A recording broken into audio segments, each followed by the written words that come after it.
So when you're getting ready for surgery, they're going to tell you that you need somebody to drive you home. But that's all they tell you need somebody else for. You're going to need somebody for a lot of the tasks in the beginning, especially getting in and out of bed. The first time you're going to get out of bed is going to be at the hospital, and that's going to be the hospital bed.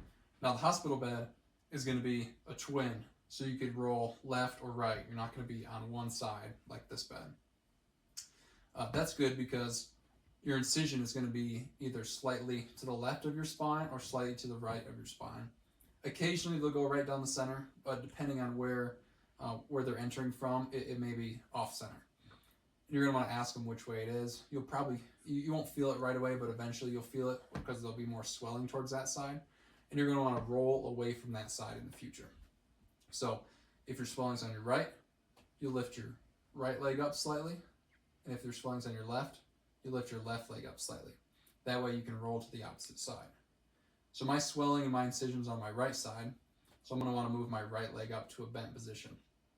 Now doing this seems really easy for the normal person, but after surgery, your core and your back is in a lot of pain. And moving this leg up requires a lot of core and a lot of back muscles. So you're going to want to do it real slowly. Just slide that leg up slowly until you reach a bent position and you can put your foot flat. Once you get to this position, you can have your partner come over. And you're going to want to raise your arm that's on that same side.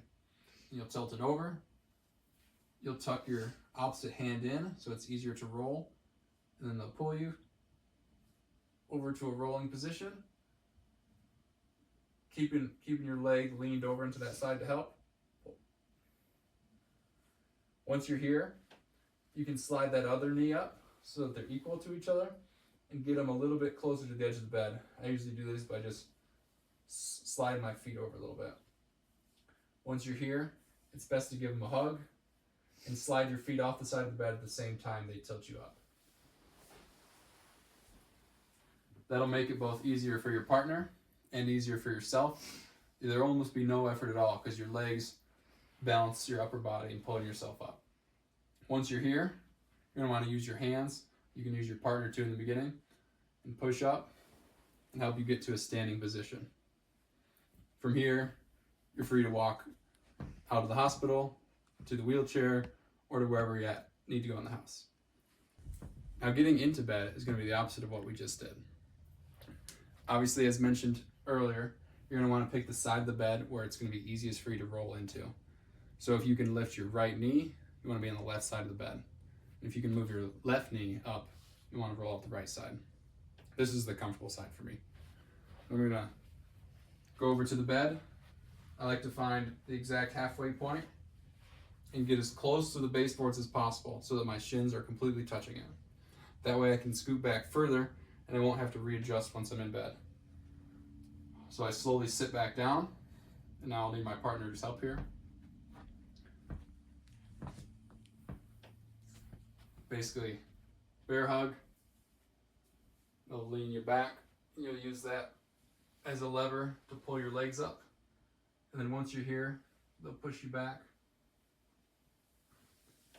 And then you can straighten out your legs. And a lot of times when you get in, you'll be slightly off at an angle. In the beginning, you'll probably just want to leave it like this and stay as it is.